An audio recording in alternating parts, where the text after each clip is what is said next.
Buenas tardes.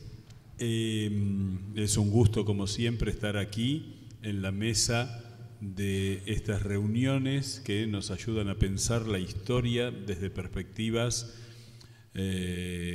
diferentes o por lo menos complementarias. Yo voy a pedirles un esfuerzo muy importante a Luciano y a María José para que se peleen, para que discutan, para que planteen puntos de vista. Siempre lo decimos en broma esto, pero siempre es interesante descubrir que no hay miradas unívocas y sin embargo cuando el análisis histórico pasa por los hechos es fundamental. Les pido nuevamente el tema de los celulares, por favor, que los pongamos en silencio, porque lo que uno nota estando en este lugar es que los que más se distraen son quienes están escuchando.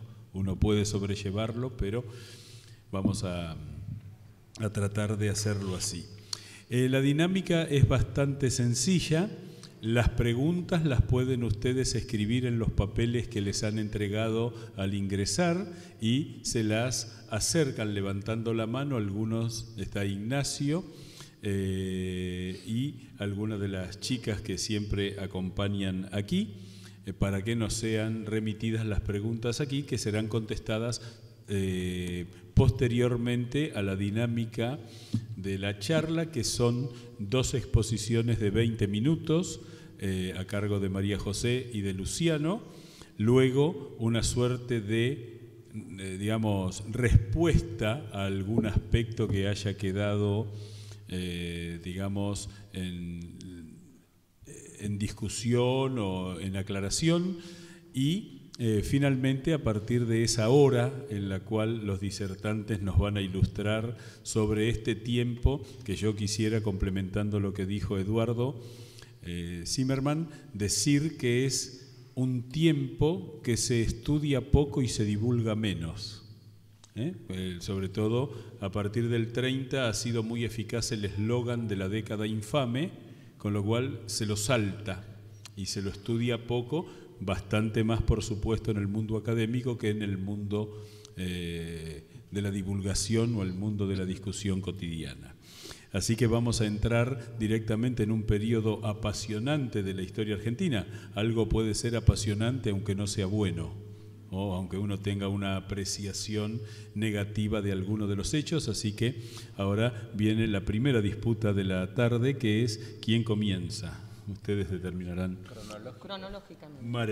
Cronológicamente. El tiempo nos ayuda mucho a los historiadores para evitar discusión. Bueno, buenas tardes a todos. En primer lugar quisiera agradecerles, a Luis Alberto, que no está hoy, pero hago extensivo el agradecimiento, y también tanto a Eduardo Zimmerman como a Eduardo Lázari por esta invitación.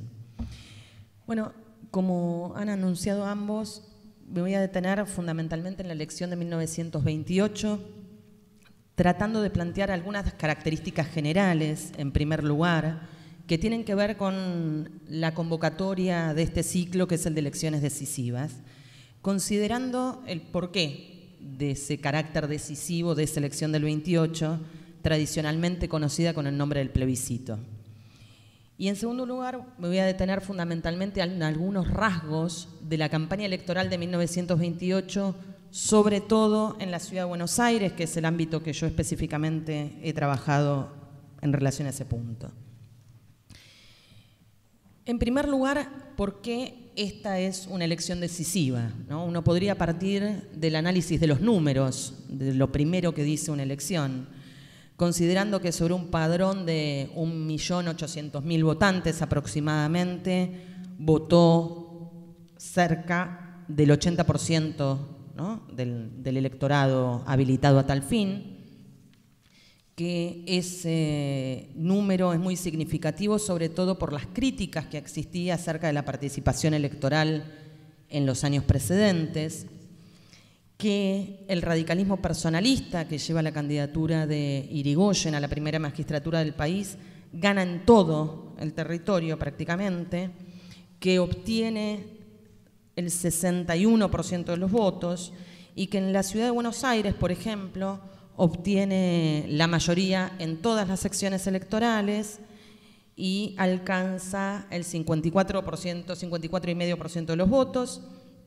y que tiene números abismales en varios distritos, superando el 60%. Provincia de Buenos Aires, bueno, la ciudad que ya le hemos mencionado, Córdoba, Jujuy, La Rioja, Santa Fe y Tucumán, ¿no? Con variaciones muy importantes. Pero los números solo dicen eso, ¿no? Solamente plantean eso. Quizás más importante que los números tengan que ver con otros aspectos de la elección. Entonces, en primer lugar, ¿cuál es el contexto que enmarca esta elección? Bueno, lo que uno tiene que pensar tiene que ver con algunos rasgos y problemas que se venían enfrentando desde los años precedentes y que enmarcan en cierto sentido la elección. El primer punto tiene que ver, desde mi perspectiva, con las tensiones dentro del radicalismo. Como, bueno, ya sabemos, pero viene bien recordarlas, estas tensiones que tienen que ver en parte con su origen, pero también con los problemas enfrentados desde el momento en que el radicalismo se suma a la participación electoral y se convierte en una fuerza importante a nivel nacional, se acrecientan durante la presidencia de Alvear y llevan a la ruptura de 1924 y al primer enfrentamiento electoral directo entre el radicalismo personalista y el antipersonalista en la renovación parcial de la Cámara de Diputados en 1926.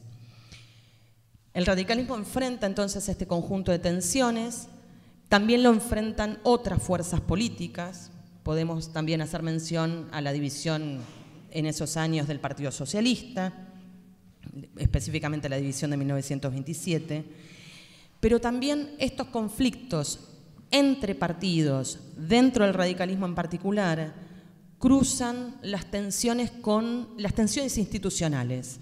Por ejemplo, hay un conjunto de debates que se dan dentro del partido y entre los diputados representantes de las distintas facciones del partido y el gobierno en torno a una serie de conflictos particulares, como es, por ejemplo, el de la intervención a la provincia de Buenos Aires, ¿no? Entonces, es un conflicto que se da en 1925, cuando se vuelve a presentar el pedido de intervención en 1927. Entonces, ahí tenemos la dinámica política influyendo, ¿no?, en la dinámica entre partidos y viceversa, cómo los conflictos dentro del partido afectan o no la propia dinámica y la propia relación entre Poder Ejecutivo y Legislativo. Por otro lado, en lo que tiene que ver también con el contexto y cómo se va a llegar específicamente a la campaña, si nos detenemos en el año 1927, hay fuerzas políticas que comienzan a organizarse en pos de la elección presidencial. Y en ese sentido podríamos decir que quienes toman la delantera son los conservadores, ¿no? Las distintas fuerzas conservadores a nivel provincial se organizan, crean la llamada Confederación de las Derechas, que define apoyar cualquier candidatura que se oponga a lo que se supone va a ser la candidatura de Irigoyen, fundamentalmente la candidatura de los antipersonalistas. En ese mismo contexto, la Unión Cívica Radical Antipersonalista comienza una serie de reuniones que la llevarán, luego de diferentes discusiones, a la conformación de una fórmula presidencial que será encabezada por Melo y secundada por Vicente Gallo para la vicepresidencia de la Nación.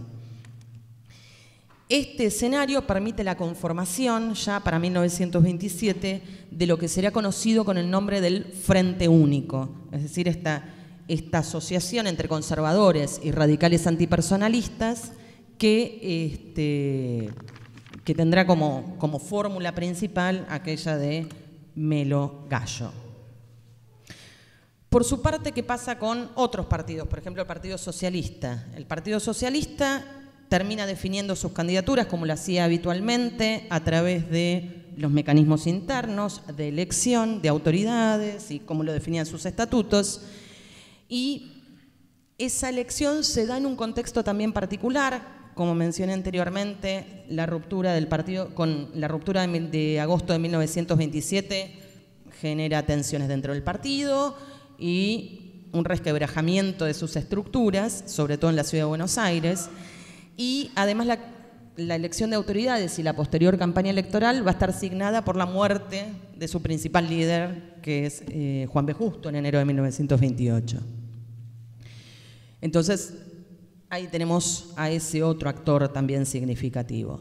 Y después tenemos al que podríamos decir que es el principal, ¿no? Al que, ya sabiendo el final de la historia, es el victorioso en la elección, que es el radicalismo personalista.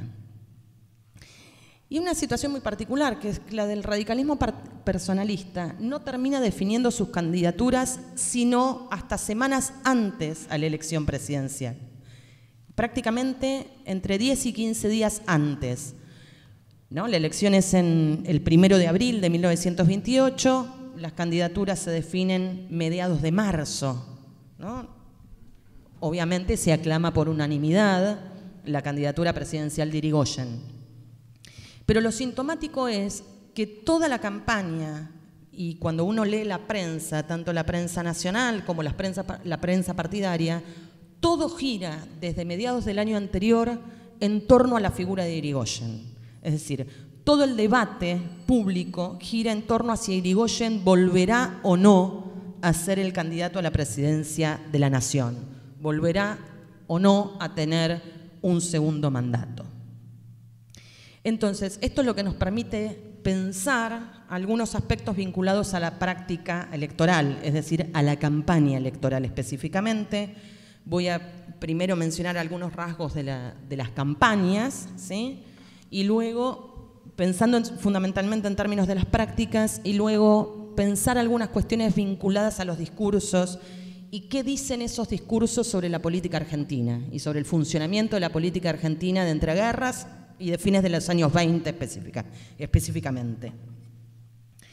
Cuando uno piensa en las prácticas, ve que efectivamente los partidos, insisto, observando la capital federal, un distrito, muy particular, porque es centralmente urbano, donde tiene un alto número de electores, donde se utilizan medios muy, en términos comparativos, modernos. Si uno compara con otros distritos donde la política todavía tiene mucho de cara a cara, ¿no? Donde son distritos electorales que llegan a los 30.000 electores. A veces con Luciano hacíamos el chiste que tienen, digamos, votantes habilitados que no llegan a tener el número de la elección de un centro de estudiantes de una facultad importante de la Universidad de Buenos Aires, ¿no? Entonces, insisto, es un distrito muy particular el de la Ciudad de Buenos Aires, el de la capital federal. Pero bueno, en ese contexto los partidos se organizan, realizan actividades, fundan comités. Es una práctica muy habitual esto de ir fundando comités en una ciudad, además, que en ese momento está en profundo crecimiento. Organizan actividades barriales, organizan desfiles. En el caso de los radicales, muchos de los desfiles y de las actividades terminan con, digamos, el punto de destino es la propia casa de Irigoyen en la Avenida Brasil. Una campaña además marcada por victorias electorales que preceden a la elección nacional en algunos distritos como Santa Fe, como Salta, como Tucumán, como Córdoba, que el radicalismo logra arrancar, logra obtener por fin una victoria en 1928, ¿no? De elecciones a gobernador. Entonces, en ese contexto es que los partidos se van organizando. Y un fenómeno que aparece, que es muy singular, que no es nuevo, pero que sí cobra un volumen significativo en esta elección y que, bueno, Luciano ha trabajado para la elección del 31 también, tiene que ver con la apertura de un conjunto de comités, organizaciones, agrupaciones que apelan al criterio de la independencia y que desde ese plano se organizan y desde ese lugar apoyan candidaturas presidenciales. Insisto, ese fue un fenómeno común de la vida política argentina, pero que en esta elección tiene una importancia desde mi perspectiva, muy significativa.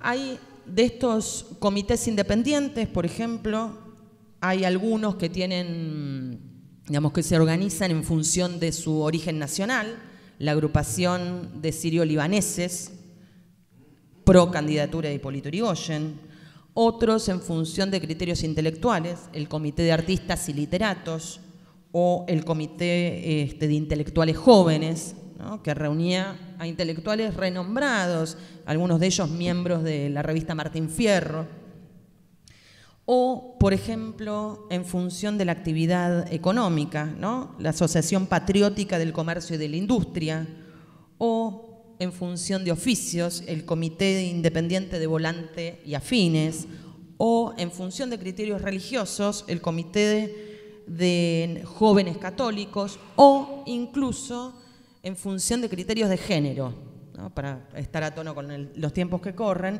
el Comité Feminista Radical, ¿sí?, que apoya, la candidatura de la Unión Cívica Radical Personalista.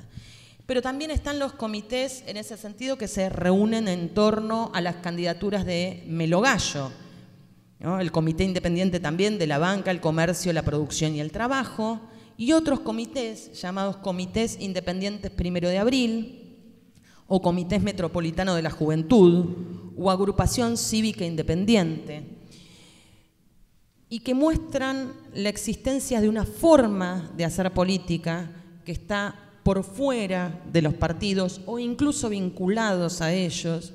Hemos encontrado, por una cuestión de economía de tiempo, lo mencionaré en todo caso después, ¿no?, pero hay un personaje que ronda en torno a estas estructuras que se llamó Asdrúbal Figuerero y que fue un organizador de estos comités que desde el lugar de la independencia apoyaron la candidatura de Melo Gallo, que antes había participado, rastreando su historia, había participado del Partido Demócrata Progresista, por ejemplo, y antes había participado de la Liga Patriótica, y uno lo encuentra en otras estructuras también a posteriori de la elección del 28, ¿no?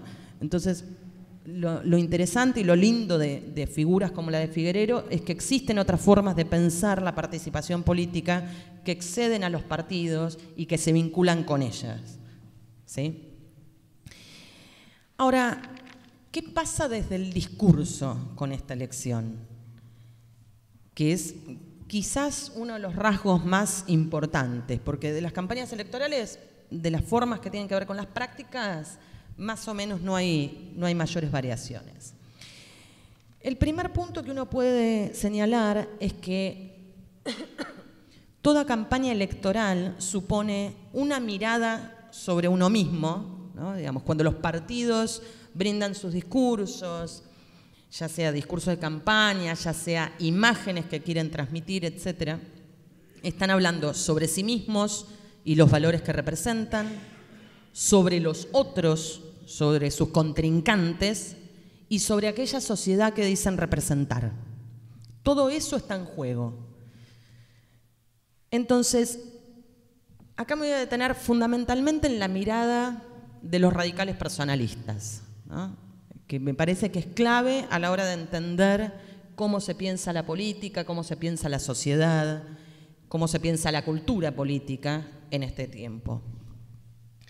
Lo primero se vincula con algo que yo mencioné al comienzo, que es lo de la idea de plebiscito. Es decir, lo que hay es una exaltación permanente de la figura de Hipólito Yrigoyen. Y todo el debate gira en torno a eso. Yrigoyen es el apóstol que vendrá a echar a los mercaderes del templo. Yrigoyen es el verbo del radicalismo. Yrigoyen es el símbolo de la democracia y de la virtud cívica. Y en función de esto, Yrigoyen se asocia a la nación. Y la nación es, en el discurso, una nación radical.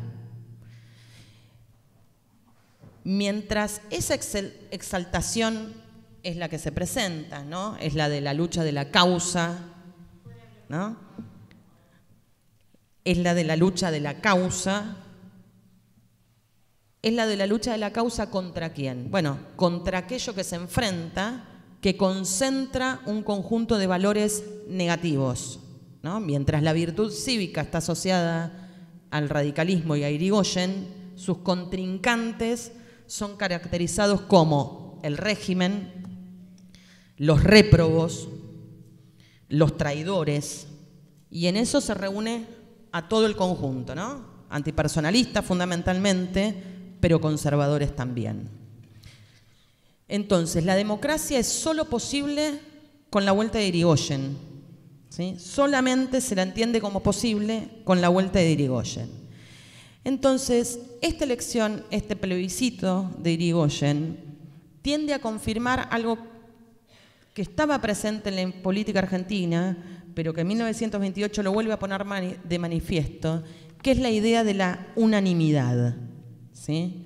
La unanimidad, que es algo presente en la cultura política argentina, pero que a su vez esconde un problema, que es cómo se expresa la diferencia, cómo se expresa aquel que no comparte esa unanimidad, ¿no? Volviendo a la cifra inicial, el 60%, si es el plebiscito de Irigoyen, está ocultando, por otro lado, un 40% que no lo ha votado, ¿sí? Entonces, ¿cómo se expresa esa voz? Entonces, en ese sentido, la elección, que viene a ser una formalidad, porque Irigoyen es el líder ya electo, la elección viene a confirmar eso, deja irresoluble un conflicto, tanto para vencedores como para vencidos, ¿no? Y es ese conflicto que las elecciones dejan de ser, o más que dejan de ser, no terminan siendo nunca un espacio para la resolución de los conflictos políticos, ¿sí? Y me parece que ese es un problema que se marca de manera muy significativa en 1928 y creo yo que es un problema que acompañará la política argentina durante gran parte del siglo XX, ¿sí? Entonces me parece que en ese sentido es clave la elección de 1928. ¿Estamos bien de tiempo? Gracias. Vamos a darle el micrófono a Luciano Di Privitello y lo interesante como dato simplemente es que por primera vez hay 2 elecciones presidenciales separadas por solo 3 años y medio. Siempre eran cada 6 años, así que esta anormalidad va a tener algunas consecuencias que Luciano nos dirá. Bueno, primero también agradecer a los organizadores aquí presentes y a Luis Alberto, que siempre se acuerda de nosotros cuando organiza estas cosas. Y además es un gusto realmente porque a mí me encanta transmitir aquello que hacemos los historiadores a otros públicos que no son los que obligatoriamente nos tienen que leer. Así que les agradezco también a ustedes por estar aquí. Bueno, Eduardo Lázari me dejó ahí la pelota en el área chica y sin arquero, porque efectivamente yo pensaba empezar hablando de esos 3 años, que son 3 años, pero en esos 3 años pasan un montón de cosas, o sea, son como 1.000.000 de años más o menos. De ese 1.000.000 de cosas que pasan, hay 2 que me parecen que son antecedentes absolutamente centrales para poder entender la elección de 1931. Uno es obvio, y también lo mencionaba Eduardo Zimmerman, es el golpe del 30. Alguna cosa voy a tener que decir acerca del golpe, porque esta es la primera elección. Si ustedes han estado en un ciclo de elecciones, no es la primera elección que sucede a una crisis, de hecho ya está Mitre para eso, pero sí es la primera elección que sucede a lo que nosotros hoy llamamos golpes militares, término que en ese momento no era exactamente con el que se referían a ese hecho, sino más bien una revolución, así la llamaban. Pero hay un antecedente anterior que no suele ser muy citado. O sea, la idea es que sucede la elección de 1928, donde efectivamente Irigoyen arrasa en todo el país, le sigue el golpe y le sigue la elección del 31. Y lo cierto es que entre el golpe y la elección del 28 hay otra elección, en donde a Irigoyen no le va nada bien, que es una elección que no se suele recordar, que es la elección de marzo de 1930, que que es la primera elección de renovación del Congreso luego de la elección de 1928. ¿Y por qué digo que no le va bien?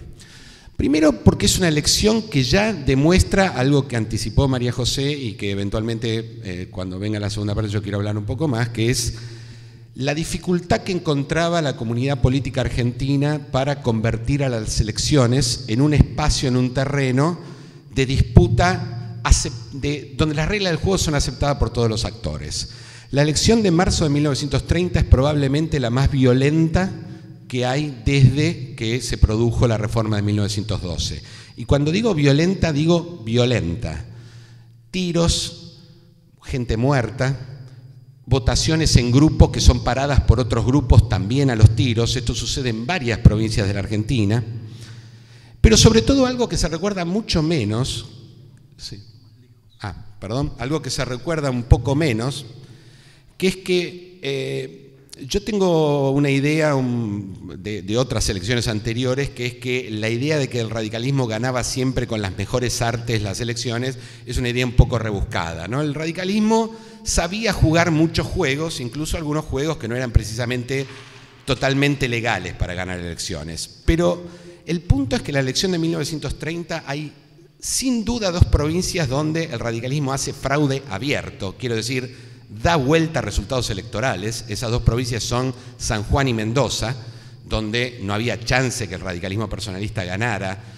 Claramente perdía con el cantonismo y perdía con el lencinismo, y sin embargo, bueno, lo de San Juan es literalmente escandaloso, la cantidad de los votos que le roban a Cantoni. Cantoni hay un momento de la elección que dice, listo, no jugamos más, y directamente se retira hace retirar a su gente de la elección. En Mendoza pasa algo parecido, aunque los lencistas no se retiran, siguen allí, por supuesto pierden. Y hay muchos problemas en la provincia de Córdoba, que era una provincia que, como bien dijo María José, le costaba al radicalismo, y aparecen tardíamente una cantidad de urnas que finalmente son aceptadas como legítimas y donde todos los votos son radicales. No hay ningún voto por la oposición, lo cual, tratándose de la provincia de Córdoba, es una cosa al menos sospechosa. Es decir, no hay la menor duda que dos provincias literalmente cambiaron los resultados, y hay muchas dudas acerca de los resultados de una de esas provincias, que es Córdoba. Entonces, ¿por qué digo que esto es un antecedente? Porque viene a plantear para la oposición a Irigoyen la idea de que en el terreno electoral no se puede seguir jugando. Es decir, no hay modo.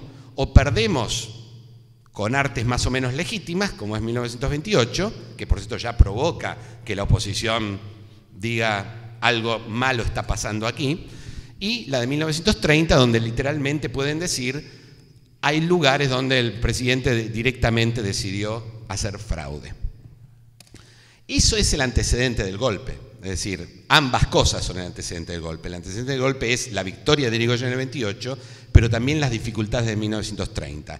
¿Y por qué digo que es, de todos modos, bueno, eso es un problema? El segundo problema de 1930 es que Irigoyen pierde la capital federal contra el Partido Socialista Independiente, que también va a ser tomado como antecedente para el 31. Parece que hay un partido nuevo, desprendido del Partido Socialista, un partido muy moderno, que es capaz de ganarle a Irigoyen con las buenas. Es decir, en Capital nunca hay fraude. Una de las razones es lo que decía María José, en la Capital no se puede hacer fraude, es muy difícil, y ni siquiera en los 30 hay fraude. Cuando hay fraude abierto en otros lugares, en la Capital no hay fraude, pero está claro que en la Capital le va mal, son derrotados. Y en la provincia de Buenos Aires, donde entiendo que en 1928 el radicalismo había ganado por una diferencia de más de 200.000 votos, es decir, muy grande para los resultados que se conseguían en ese momento.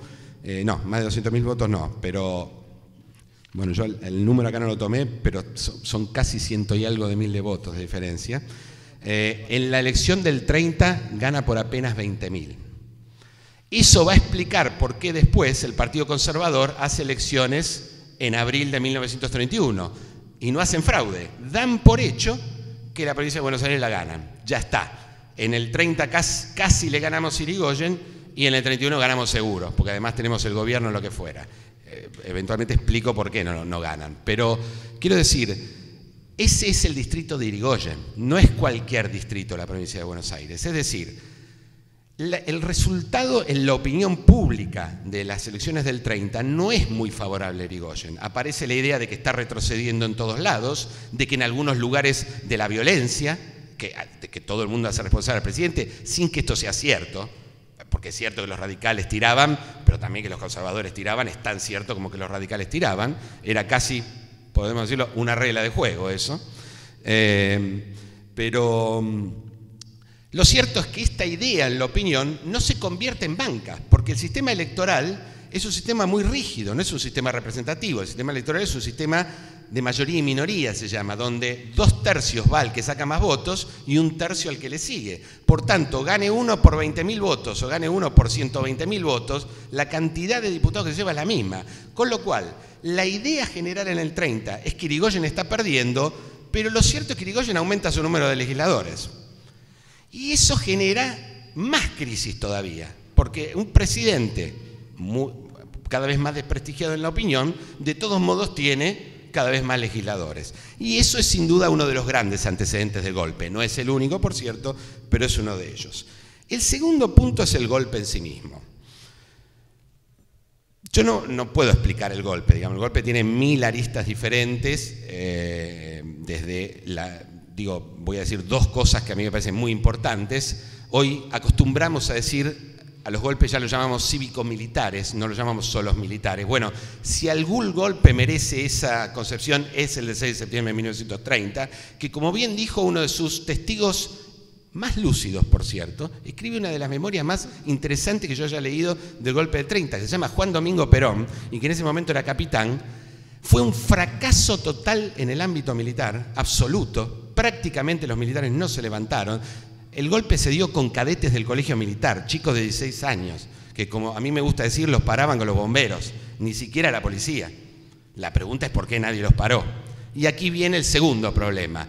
Es un enorme éxito civil, es un golpe muy apoyado, toda la oposición lo apoya, pero ahora sabemos, hay intrigas dentro del radicalismo sin ninguna duda, intrigas que llegan hasta personajes muy altos del radicalismo, y eso hace posible que el golpe sea exitoso. Es decir, es un golpe que estaba destinado a perder, como bien dice Perón. Una de las cosas muy graciosas que él dice, yo voy a las reuniones en la casa de Uriburu y veo a los espías de Lepiana, a los que conozco porque eran compañeros míos, y están ahí anotando todo. Saben a qué hora entramos, a qué hora salimos, lo que hablamos, lo que decimos, saben todo. ¿Por qué nadie los quiso parar? Bueno, de Lepiane los quiso parar, pero todos sabemos que el 3 de septiembre, 3 días antes del golpe, funcionarios muy importantes de Irigoyen lo convencen a Irigoyen que no se preocupe, que no hay ningún problema. 3 días después, Irigoyen es derrocado. Entonces, el golpe es muy importante, ¿por qué? Porque obviamente cambia las condiciones de la elección. Inicialmente Uriburu no quiere llamar a elecciones. Uriburu lo que quiere es cambiar la Constitución, cambiarla en un sentido muy vagamente corporativo. Uriburu no era una persona particularmente inteligente en términos políticos, tenía ideas generales, pero no sabía muy bien cómo esas ideas generales se podían convertir en cosas concretas. Él decía hay que cambiarla, este sistema electoral no funciona, eventualmente hay que poner un sistema corporativo. Miraba con mucha simpatía desde el fascismo italiano hasta los regímenes más conservadores y corporativos de España y Portugal, indistintamente. Es decir, no tenía ideas demasiado sólidas sobre qué hacer. Y eso se nota muy rápido porque Uriburu, bueno, lo segundo es que Uriburu, a pesar de no tener ideas muy sólidas, fue muy insistente con esa idea. Aún el 20 de febrero, cuando se estaba yendo y estaba asumiendo justo, lo cual para Uriburu fue una derrota total. Quiero decir, solemos decir que eran los dos jefes, se odiaban, pero no un poco. Uriburu hizo todo lo posible para que Justo no fuera presidente, todo lo que pudo.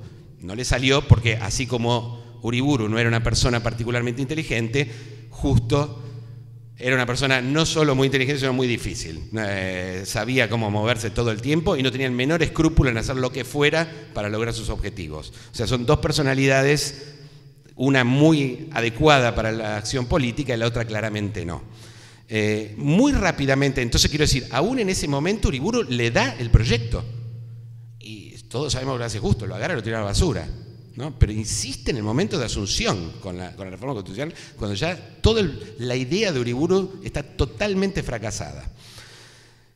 Bueno, muy rápidamente Uriburu, en cuanto dice que su proyecto es reformar la Constitución, se le genera una oposición dentro de los propios grupos que participaron del golpe. Se reúnen en una federación, a la que llaman Federación Nacional Democrática, de la cual forman parte todos los partidos que han participado del golpe, sobre todo radicales antipersonalistas, socialistas independientes y conservadores. Y todo lo que hacen es política en contra de Uriburu, es decir, desprestigiar al personaje al cual supuestamente hacía pocas semanas habían apoyado para la realización de un golpe. Es decir, muy rápidamente la opinión pública se vuelca contra Uriburu. El segundo aspecto, bueno, esto se nota en el fracaso del intento de llamado a elecciones. O sea, Uriburu hace un intento de convencer primero a...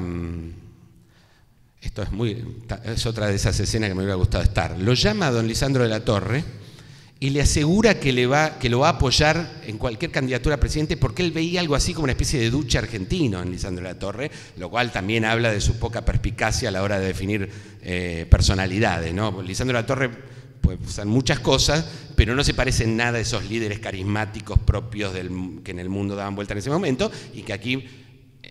solo en eso, digamos, Irigoyen es mucho más parecido, es un líder carismático bastante más relevante que don Lisandro, que no tenía ninguna de esas particularidades. Y finalmente es una sección del Partido Conservador bonaerense, a cargo del quien era en ese momento ministro del Interior, Matías Sánchez Orondo, quien convence a Uriburu de que no es tan mal, en la opinión, de que deben ir a elecciones, pero que las elecciones se tienen que hacer en forma escalonada a gobernador, no a presidente, ir ganando y luego sí, cuando está todo solucionado, imponer un presidente. Esto lo convencen en el mes de febrero, inmediatamente se inician los trabajos para esto, esa fracción del Partido Conservador bonaerense abandona la federación, se pone a la cabeza de este proyecto y deciden, en lugar de empezar por las provincias más fáciles, Matías Sánchez Orondo le dice: en Buenos Aires ganamos. Están tan convencidos que en Buenos Aires ganan que el 5 de abril de 1931, que es cuando se hace este primer ensayo de elección escalonada que luego debía seguir en otras provincias, vuelven a perder con el Partido Radical. Es más, con un Partido Radical que había decidido unirse, que ya no había antipersonalistas y personalistas. El antipersonalismo en la provincia de Buenos Aires muy fuerte nunca fue, eso hay que decirlo también, ¿no? Pero estaba claro que si el líder es Alvear, pues todos tenemos que ir detrás de ese líder. Ahora el problema no era Irigoyen, que por ahora está detenido. Entonces, el Partido Radical en su conjunto participa de esa elección, la gana, no por muchos votos también, había sido 20.000 en 1930, el 5 de abril fueron 30.000 votos, no es gran cosa, de hecho no le alcanza el sistema para elegir gobernador en la provincia de Buenos Aires, es como el presidente en ese momento, es indirecto. Se eligen electores y luego los electores eligen al presidente. Y uno debe alcanzar un mínimo de electores para poder llegar. Bueno, lo cierto es que no le alcanza, el radicalismo no le alcanza para imponer a su candidato a gobernador. La llave la tiene el Partido Socialista no vamos a votar a ninguno, dicen. Y esa es la excusa que va a tener luego Uriburu para suspender esas elecciones y decir que hay que volver a llamar, y el 8 de noviembre se vota gobernador en la provincia de Buenos Aires. Debo decir, el Partido Socialista, en queja por lo sucedido, decide no presentar candidatos. Eso ya muestra claramente que el gobierno de Irigoyen es un gobierno en retirada, es un gobierno no querido en la opinión. Ahora, si esto le pasa en abril, en julio tiene la segunda gran advertencia Uriburu. Ya desde mayo se habla de un posible golpe militar en contra de Uriburu. Se dice que quien lo lidera es Justo. Hay rumores por todos lados que él lo está liderando. Uriburu se ve obligado a llamar elecciones de gobernador nuevamente en todo el país. En mayo llama elecciones en todo el país y solo por eso se para el golpe. Ahora, de todos modos, en julio el golpe se produce igual. El golpe es liderado por Pomar. Por supuesto fracasa, igual que debería haber fracasado el del 30, pero es claramente una señal, porque todos dicen que otra vez Justo estuvo involucrado, pero que Justo después lo manda a reprimir. Ahora, ¿Por qué hace esto? Le quiere demostrar a Uriburu que si en el mundo civil no hay apoyo, tampoco hay en el mundo militar. Entonces, claramente se trata de un gobierno en retirada, el de Uriburu, y además, después de esto, justo se hace con el Ministerio del Interior. Y desde allí, rápidamente se llama elecciones generales y comienza la organización de los partidos. ¿Cómo se organizan los partidos? Bueno, primero Justo quiere ser el presidente de los radicales. Él desde que llega a Alvear va allí, entiende que le toca a él, pero claramente Alvear reserva eso para él, con lo cual no puede ser. De allí en más, Justo, ¿qué va a hacer? Se va a presentar como un candidato independiente y va a utilizar inicialmente estos grupos independientes de lo que hablaba María José, se organizan comités por todos lados, en la capital, pero también en el resto del país, y empieza a jugar en el Partido Radical la carta de la abstención. No él en forma directa, pero sus espías, que está lleno de espías de Justo en el Partido Radical, intentan, así, le levantan su autoelogio a Alvear para decirle que si no es él se tiene que abstener y no tiene que ser ninguno. ¿Por qué esto? Porque Justo sabe perfectamente que si se presenta a elecciones Alvear no puede ganar. No tiene la menor chance de ganar una elección, que el radicalismo gana. Entonces necesita, si él no es el candidato, que el radicalismo se abstenga. Por supuesto, el radicalismo se vuelve a quebrar, hay un antipersonalismo que va con Justo, pero el antipersonalismo no es muy fuerte. Es fuerte en Entre Ríos, es fuerte en parte en la capital federal, pero no mucho. En Santa Fe tiene algo, pero pierde con el Partido Demócrata Progresista, es decir, tampoco tiene tanta fuerza. Justo entonces va a conseguir el apoyo de este grupo antipersonalista y con eso en la mano va a hablar con los conservadores, que ahora, antes habían formado una federación de derechas, ahora se organizan por primera vez en un partido, el Partido Demócrata Nacional, y le dice: yo tengo esto, y con eso consigue que también apoyen su candidatura, no la de vicepresidente, los radicales van con Matienzo, los conservadores con Justo, y se forma la otra gran alianza, que es la alianza entre socialistas y demócratas progresistas, que es quien finalmente va a enfrentar. ¿Por qué? Porque el radicalismo, una semana antes de la elección, no mucho antes, de hecho, no podían hacer mucha campaña porque nadie podía hacer mucha campaña. La campaña es también muy complicada y en este caso hay que agregarle que la policía juega a favor de la candidatura de Justo, quien ya controla el gobierno, no es Uriburu el presidente, el verdadero presidente es Justo. Y hacen cosas terribles, entre otras, vetar la candidatura de Alvear con el argumento fantástico de que no pasaron 6 años, porque la Constitución dice que tiene que pasar 6 años, la Constitución dice que golpes no se puede hacer también, pero esa parte se la olvidan, digamos. Entonces, el radicalismo desde el levantamiento de Pomar está muy desarticulado, le cuesta mucho volver, porque le cierran los comités, sus líderes se tienen que volver a ir, Alvear se tiene que volver a exiliar, entonces le cuesta mucho organizarse. En ese gran estado de asamblea e inorganicidad y poca organización, el radicalismo no logra resolver el problema de la candidatura y decide abstenerse. Y con eso el camino está totalmente liberado para Justo, que además ha obtenido el apoyo del Partido Socialista Independiente, que es el último grupo que lo va a apoyar a él. La campaña es muy complicada, como acabo de decir, muy violenta. De hecho, los socialistas tienen que hacer actos relámpago a todos lados, salir corriendo cuando viene la policía. También tienen que, usan el cine, ¿no? Eso se usaba de los años 10, pero ahora es por primera vez el cine sonoro. Se suele decir que la primera película sonora es Tango, está mal. La primera película sonora es la de campaña del Partido Socialista. Entonces usan eso, porque los líderes no pueden ir porque los golpean, entonces no pueden hacerlo. Aún así, está claro que con la abstención del Partido Radical, la victoria de Justo no tiene ningún problema hacia adelante. Es decir, se suele decir, y con esto termino, que la elección de 1931 es una elección fraudulenta. Eso para mí es un error. Sin duda hay algunos problemas, como los hubo siempre. Hubo en la provincia de Buenos Aires, sobre todo los conservadores de la provincia de Buenos Aires, pero no en contra de la alianza, que no tiene ninguna chance de ganar en la provincia de Buenos Aires, ni tampoco en contra de los radicales que no participan, sino en contra de sus supuestos compañeros de la Unión Cívica Radical Antipersonalista. Es a ellos a quienes le hacen algunas matufias en algunos distritos, tampoco en muchos distritos de la provincia. Porque el Partido Conservador es un partido importante, quiero decir, pierde con los radicales, pero punto, no pierde con los demócratas progresistas y los socialistas. Es más, le gana por escándalo. Y hay problemas en Mendoza, donde efectivamente le roban la elección a Lencinas. Pero quiero decir, Lencinas justista. Unos demócratas, es decir, conservadores justistas, le roban la elección a antipersonistas justistas. No es que Justo tuvo que hacer fraude para ganar esa elección. Es un error decir que en esa elección no hubo fraude, lo que sí hubo es la abstención del radicalismo, que no quiso nombrar a otro candidato, quiero decir, en contra de la opinión de Irigoyen, que decía hay que ir con el último de los afiliados. Alvear, en su orgullo, decidió que no, orgullo trabajado por Justo, por cierto, y el resultado es más que obvio, digamos así, ¿no? No había ninguna posibilidad de que la alianza entre socialistas y demócratas le ganara, salvo Santa Fe, donde sí ganan, porque allí está el Partido Demócrata, y en la capital federal, el caso raro es Entre Ríos, pero no va, ganan en todo el resto del país, con lo cual la candidatura de Justo resulta absolutamente vencedora. Bueno, hasta aquí quería... Muy bien, vamos ahora a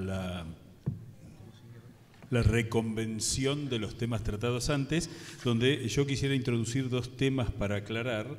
Uno es la influencia de la muerte de Beiró y el método que los Beiró era el vicepresidente electo de Irigoyen, muere antes de asumir, y los radicales optan por forzar, o no, forzar que se convoque nuevamente a los colegios electorales, no llamar a una nueva elección, y eligen a Enrique Martínez, lo cual va a ser un argumento que se va a esgrimir para la sucesión de Irigoyen cuando renuncie, aunque el golpe estaba decidido, ¿no? Así que lo dejo como tema. Después también cómo fue la elección del vicepresidente de Justo, porque había dos, como muy bien dijo Luciano, Matienzo y Roca, y termina siendo Roca, el hijo de Julio Argentino. Una anécdota interesante, cuando van los radicales, cuando van los conservadores a la elección del 31 de abril, el gobernador interventor era Carlos Meyer Pellegrini, y entonces cuando pierde la elección, un político importante dice: este tendrá mucho de Meyer pero poco de Pellegrini, ¿no? Que es un chiste de época. Así que bueno, le entrego el micrófono a María José. Bueno, yo en realidad tengo una serie de más que comentarios, de consultas a Luciano en función de lo que argumentó, y tiene que ver con una serie de cosas que él mencionó. Luciano habló acerca de las dificultades, efectivamente, para la campaña electoral de 1931, puso el ejemplo de los actos relámpagos de la alianza, ¿sí?, de los socialistas. Entonces quería preguntarle, porque en julio de 1931, en el contexto, julio-agosto de 1931, en el contexto del levantamiento de Pomar, del intento de golpe de Pomar, hay una serie de resoluciones del gobierno nacional que tienen que ver con intentar reglamentar cosas que en la década previa se habían intentado reglamentar a través de leyes. Habían existido, por ejemplo, diferentes proyectos de ley sobre la organización de los partidos políticos, porque eso es algo que efectivamente no la va a ver, corregime, hasta el peronismo, ¿no? Una ley sobre los partidos políticos. Entonces, ¿de qué manera incide o no en esa elección o en esa campaña el reglamento sobre partidos políticos del gobierno provisional? Segundo, algo que yo vi cuando trabajé parte de la campaña electoral de 1931 y que aparece también en la campaña electoral de 1934 y en la campaña de 1937, tiene que ver con la reivindicación de la ley Sáenz Peña. Es decir, hay justamente, luego del golpe, la reivindicación de una ley que, paradójicamente, en los 20 se había puesto en debate. Es decir, en cierto sentido, ¿qué quiero decir con esto? Que habían sido discutidos aspectos que la propia ley no había podido modificar. Cuando uno lee la prensa de los años 20, descubre ciertas críticas al carácter de la ley, ¿sí? Aquello con una mirada suponiendo que las leyes pueden modificar la sociedad, ¿no? Y por último, la otra cosa que le quería preguntar a Luciano tiene que ver con la violencia. Porque efectivamente la elección de 1930 es una elección de marzo de 1930, es verdaderamente violenta. Una cosa que no mencioné por economía de tiempo tiene que ver con otros hechos de violencia también en las elecciones previas. La del 28 es una elección que los propios radicales personalistas, muy raro, ¿no? No están haciendo campaña en teoría porque no han elegido candidato, pero hacen campaña, y denuncian hechos de violencia, y una vez electo Irigoyen y Beiró, esta fórmula presidencial, suspenden rápidamente la campaña electoral denunciando hechos luctuosos, ¿no? Y también habían existido hechos de violencia, de disparos, ocasionales o no, pero situaciones complejas, en otras elecciones. Por ejemplo, en la elección de 1922, los socialistas denuncian esto sobre los radicales y a su vez los radicales denuncian sobre los socialistas, ¿sí? Entonces, bueno, ¿qué pasa con esos otros hechos de violencia? ¿Cómo se los entiende? Si ves diferencias o no. Eso era simplemente. Perfecto. Sí, te pregunto, porque es un tema poco conocido, María José, nuevamente, el tema de Beiró y Martínez, ¿cómo fue el procedimiento, digamos? Porque en general es algo que está bastante oculto o poco explicado. Bueno, a ver, efectivamente la muerte de Beiró es un hecho intempestivo, digamos, ocurre a mediados de año y efectivamente no hay cierta discusión que aparece reflejada en los diarios sobre si convocar o no nuevamente elecciones para elegir el candidato a vicepresidente. Pero efectivamente se fuerza, como bien ha señalado, con los electores existentes, ¿sí? Me parece que hay algo de oportunismo y que uno también puede leerlo en términos de lo que expresé anteriormente, de esa expresión de la unanimidad. Digamos, cualquier elección iba a confirmar aquel candidato que se impusiera. Lo que hay que pensar en todo caso, cuál es el rol que juega Martínez en el golpe del 30, ¿no? Me parece que ahí sí muestra también ciertas tensiones dentro del propio radicalismo personalista, ¿sí? Y que muestra ciertos rasgos sobre los propios partidos políticos que exceden al radicalismo, me parece. Como te quedan 4 minutos, te quiero hacer una pregunta porque es muy interesante, que es ¿qué rol cumplió el presidente Alvear en la elección? Es decir, porque esto es una hipótesis mía, pero Alvear es distinto a los presidentes anteriores, prácticamente se abstiene de tomar posición respecto a la elección e incluso no apoya a quienes supuestamente eran sus candidatos, ¿no? Lo cual es otra extrañeza más del estilo de gobierno de Alvear.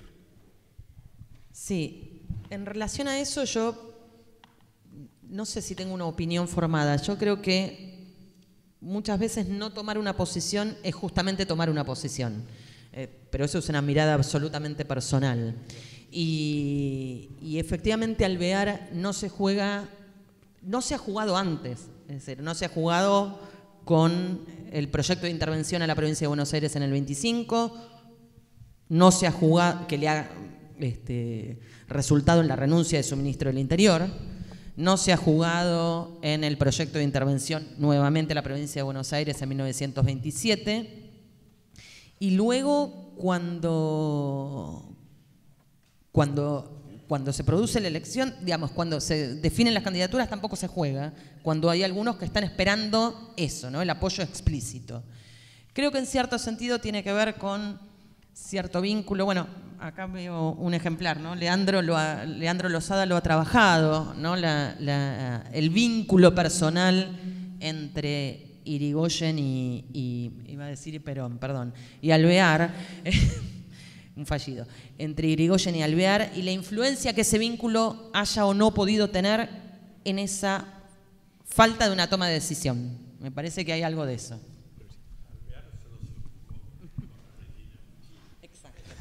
Que es donde en efecto hay que jugarse. Es donde hay que jugarse. Lo otro es política. O sea, perdón, yo... Una pregunta y unas preguntas y ya después vos, Luciano.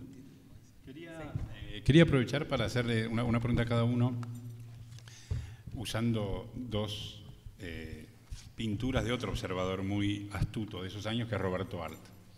Y Roberto Arlt escribe dos artículos periodísticos muy lindos en septiembre del 28 tras la elección y en septiembre del 30 tras el golpe. En el septiembre del 28 la columna se llama Esperando a Don Hipólito.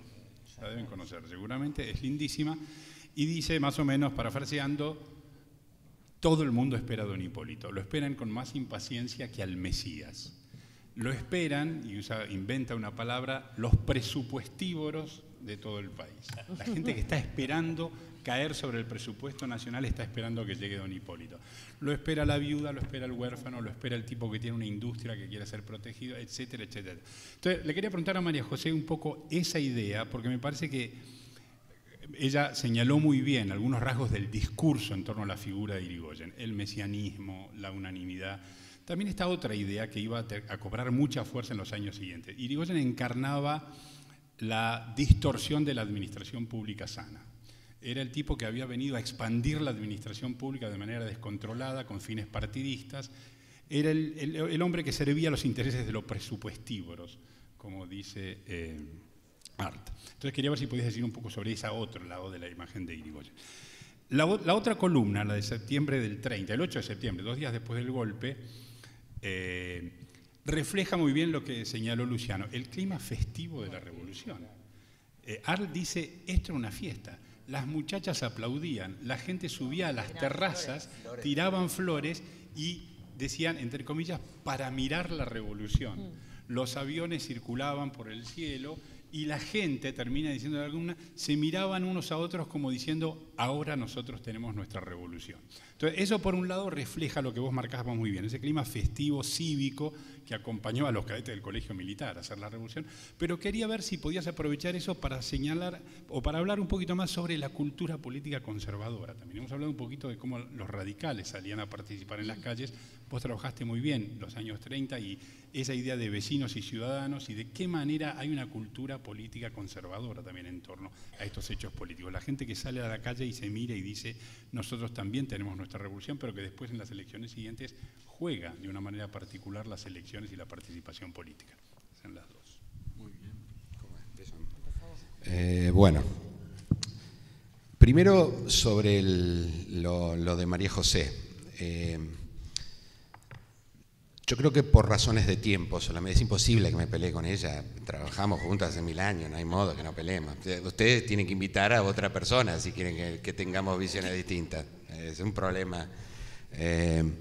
Pero probablemente por razones de tiempo y vinculado a esto de, yo no me acuerdo si era ese, pero hay otro que se llama Cuando gane Don Hipólito, que era todo lo que la gente esperaba que fuera a suceder cuando Irigoyen ganaba. Entonces Arlt hace un listado de eso y dice, esto es ridículo, no hay modo que todo esto pueda suceder. Es decir, las enormes expectativas que la figura de Irigoyen había generado.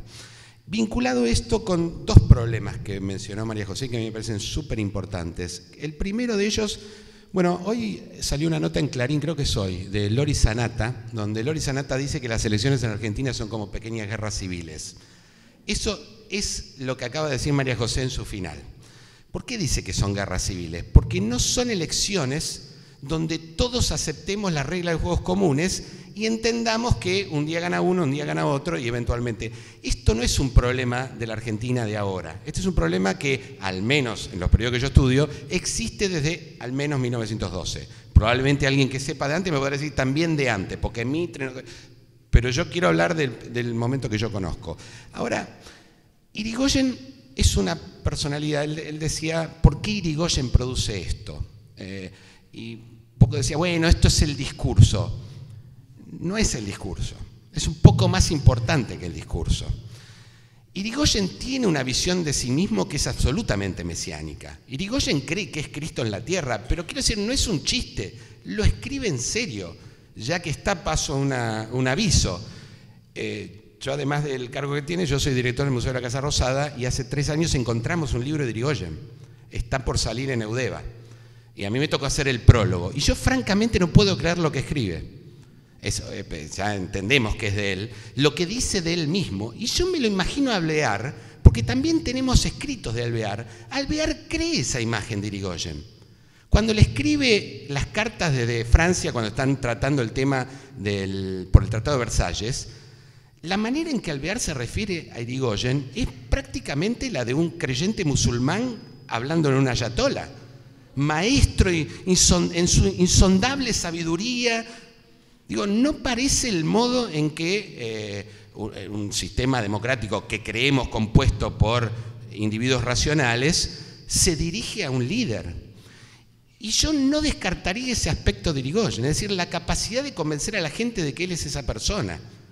Es una dimensión de la política que no siempre enfatizamos mucho. Por supuesto, Loris Sanata sí la enfatiza, porque él estudia a Perón y Evita, nada menos, y a Evita sabemos que directamente le hacían altares, ya no es creerse Cristo en la tierra, sino que directamente hay un culto a Evita, y que tendemos a ver como si fueran aspectos un poco marginales de la política, y yo creo que no. Entonces, la figura de Irigoyen debería ser vista en todos estos aspectos y trabajada en esto. Yo entiendo la enorme dificultad, entiendo por qué no nos queremos meter demasiado, nos cuesta entenderlo. A mí me cuesta entender Irigoyen, yo al día de hoy no lo entiendo, no logro entender esa cabeza, no logro entender por qué convencía a la gente con eso. No suelo compartir nada de la cultura política de los conservadores, salvo una cosa. Igual que Matías Sánchez Orondo, creo que estaba un poco loco, pero tal vez eso no es malo para la política. Tal vez eso es bueno para la política. Pero bueno, ese es un primer punto, que además se empalma con otra cosa que decía María José, que es la noción de que esta elección es un plebiscito. ¿Qué quiere decir que es un plebiscito? Porque no alcanza con decir que es un plebiscito. No es una elección plebiscitaria, es una elección representativa, vamos. Ahora, los radicales no tienen la menor duda de que es una elección plebiscitaria. Es más, cuando 2 semanas antes deciden no ir a la campaña, dicen ya está, ya ganamos, no hace falta ir a la campaña. Porque Irigoyen es un líder más allá de la elección. Yo no sé si esto es una pregunta o un agregado o algo que me encantaría. Bueno, sí, él tiene una visión absolutamente religiosa de la política, absolutamente religiosa de la política. Lo que no estoy seguro es que fuera una estrategia. Yo estoy convencido que lo creían. Esa es mi diferencia, tal vez. No creo que esto sea una estrategia, creo que es una convicción. Bueno, entonces, las preguntas, por favor, por escrito y al final. Hay una... Bueno, este asunto que Loris Sanata plantea hoy, yo creo que deberíamos, o no, tal vez Majo no esté de acuerdo, preguntárnoslo hacia el pasado. Es decir, ¿desde cuándo las elecciones en la Argentina se convirtieron en plebiscitos y no en elecciones representativas? Y quiero decir, plebiscito está claro, hay una verdad y hay una mentira. No, eso es lo que deja el plebiscito, no deja espacio para nada que no fuera eso. El segundo tema tiene que ver con la cuestión de los partidos. Y la pregunta es directa. ¿Qué dicen estas agrupaciones independientes que surgen como hongos y que es muy impresionante desde el 28 en adelante hasta el propio Perón, porque hay asociaciones, grupos independientes pro candidatura a Juan Domingo Perón, después ya no, con Perón se acaba? ¿Qué dicen de los partidos y de la política? Es una pregunta que yo tengo y tampoco estoy muy seguro de saber para dónde ir.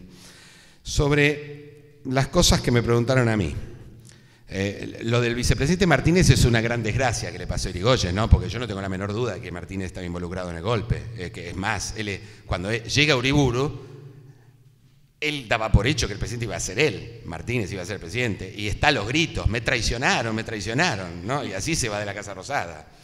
Pero bueno, con respecto al vicepresidente de Justo, sí, claramente. Bueno, ahí habría que decir algo. Se suele decir que Justo fue a la elección por algo que se llama la concordancia. La concordancia en 1971 no existe, es una creación posterior, es decir, Justo desde el gobierno intenta que los partidos y agrupaciones que lo apoyaron de alguna manera se organicen, porque bueno, hay que ir a votar al Congreso, hay que ir a votar yo trabajé mucho en el Consejo Deliberante de la Ciudad de Buenos Aires, hay que ir a votar allí, y bueno, necesita cierta disciplina. El Partido Socialista Independiente, en 1931, todavía no tiene claro si es un partido de izquierda o no. Entonces vota cosas muy raras a veces, hasta que Pinedo le tiene que decir, por Dios, alíñense. Y se alinean, hay que decir que inmediatamente se alinean. Pero primero le disputan la izquierda al Partido Radical. Entonces, ¿qué? La concordancia surge después, incluso como aparato político. Entonces, cada partido nombra a su vicepresidente. Lo nombra los radicales a Matienzo y los conservadores a Roca. Y hay una disputa por quién es el vicepresidente. Por eso le hacen fraude en la provincia de Buenos Aires y por eso le hacen fraude en Mendoza. Porque no quieren que ganen el candidato a vicepresidente. Vieron que yo les dije que ahí sí hubo lío. Bueno, por eso hubo lío. Porque lo que está en juego, además de espacios de candidaturas locales, es arriba. Y claramente gana Roca. Y esto es de nuevo, porque el Partido Conservador solo pierde con los radicales. No pierde con nadie más. Es un partido muy importante. Y quiero decir, el llamado a la abstención y al voto en blanco es un fracaso total por parte del radicalismo en abstención. El de 1928 votó el 80%, pero en 1931 vota el 73.5%, es decir, tampoco mucho menos. La gente va a votar igual, y eso en el 34 votan más todavía, y es por eso que los radicales deciden levantar la abstención. Nos queremos abstener y el pueblo no nos acompaña, digamos, a la lectura. Y allí está el problema de la cultura política de los conservadores. Y para mí es un problema igual que para Eduardo, porque a diferencia, yo no sé si los radicales son una cultura política tampoco. La verdad que no, y creo que no. Y hacia allí iría la respuesta que yo me encantaría que diera Majo, aunque perdón por la presión. Pero hay conservadores de todo tipo. Los conservadores de la Ciudad de Buenos Aires, que son los que yo más conozco, son un partido recontra progresista. Muy progre, muy que quiere jugar las reglas del juego. Ahora, el Partido Conservador de algunas provincias del noroeste, por ejemplo, no es así. Ahora, tampoco los radicales del noroeste son así. Tienen una estructura de pensamiento mucho más... Y luego está el problema en la provincia de Buenos Aires, ¿no? La división entre los grupos conservadores más conservadores y más representantes de los intereses más directos de ganaderos y demás de la provincia, y los que no, los que también quieren jugar. Y en eso está el caso de Avellaneda, ¿no? Y Barceló, que directamente, o sea, el voto obrero de Barracas al sur de Avellaneda es conservador, no es ni radical ni nada. Uno dice, ¿qué clase de partido es este? Que tiene desde cosas muy tradicionales hasta, bueno, eso es la Argentina. A diferencia de los demás, como no logran constituirse alrededor de un liderazgo, yo creo que lo único que une a los partidos en Argentina son los liderazgos. Institucionalmente, incluso el radicalismo es un fracaso. Logra lo que logra, pues está Irigoyen. De hecho, desaparece Irigoyen y se arma un lío bárbaro. Son más institucionales que los conservadores, sí, sin ninguna duda. Pero tienen exactamente el mismo problema, que es que los partidos se organizan de abajo para arriba, no de arriba para abajo. Yo, sobre la fractura del 24, del radicalismo, suelo decir, no es que el partido se fracturó, es la primera vez que se organizó. El Partido Radical era una especie de rompecabezas de partiditos locales, hasta que finalmente, alrededor de estamos con Irigoyen o estamos en contra de Irigoyen, se organizan al fin dos tendencias. Porque antes eran 1000 tendencias, no 2.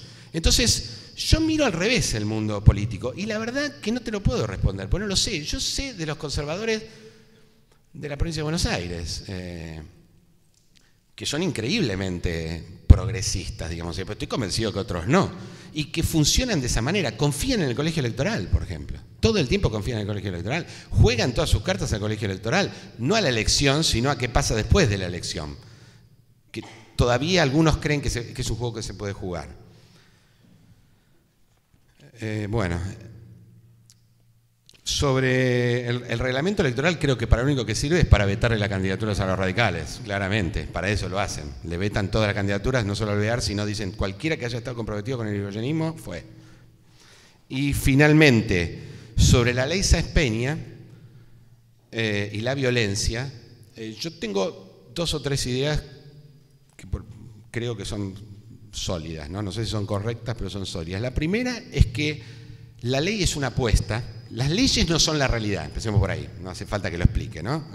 No solo porque somos Argentina, sino que las leyes son un intento de prescribir un comportamiento.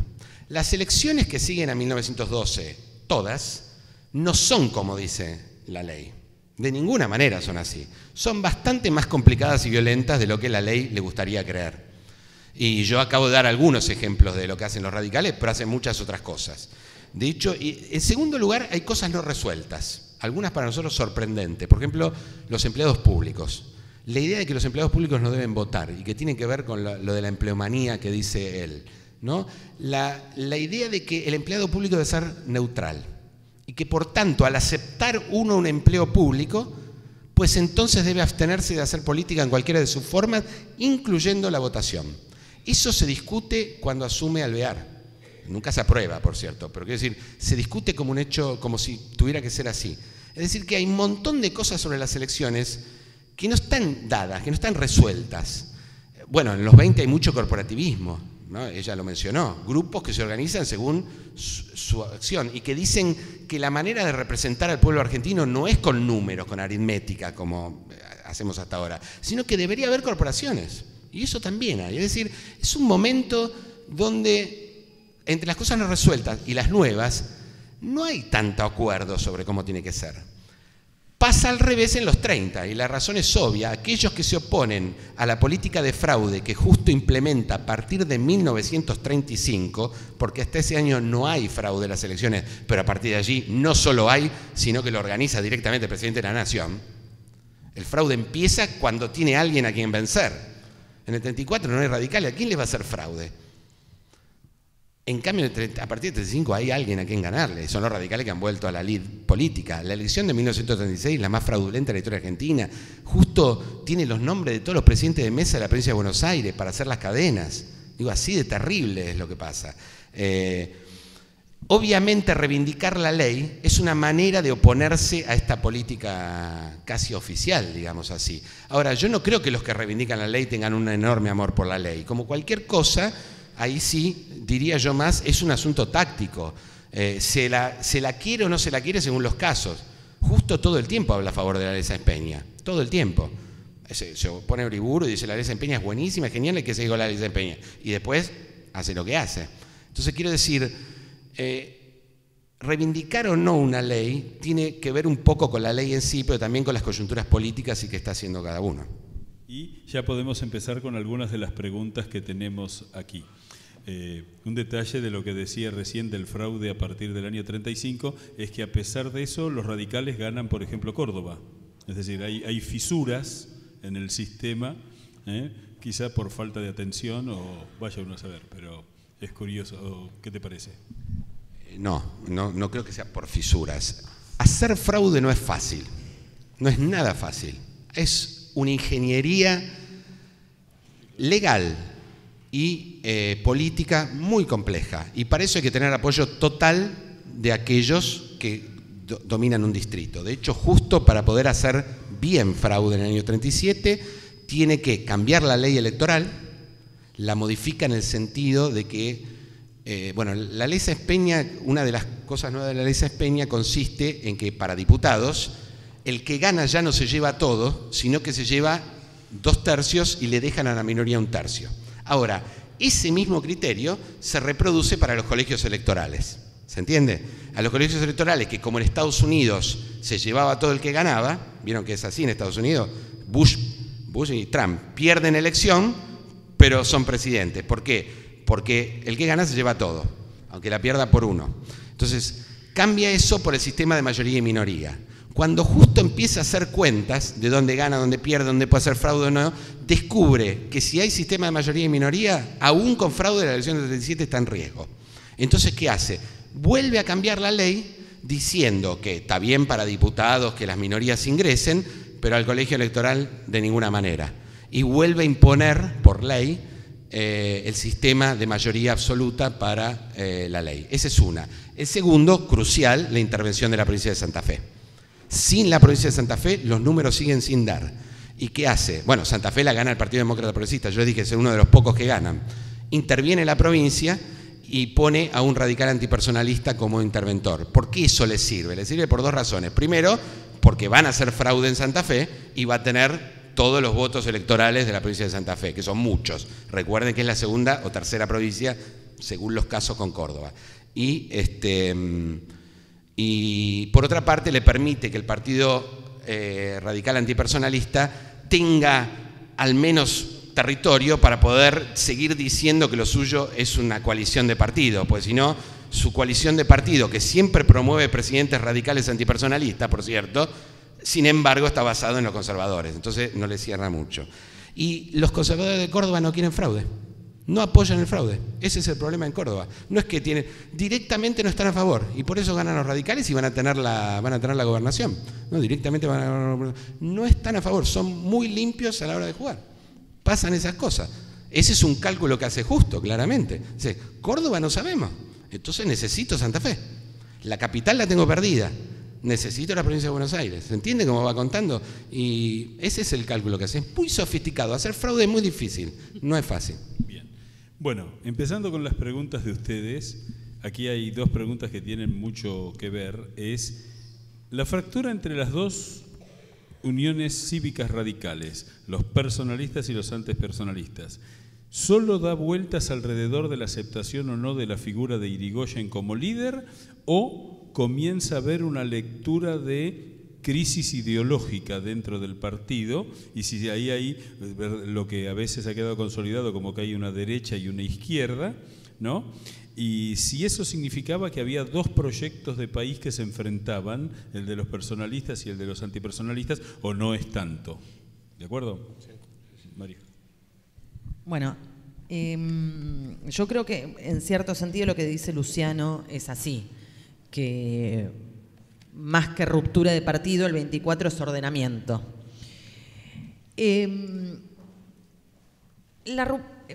Ese ordenamiento, ruptura del 24, tiene que ver claramente con Irigoyen,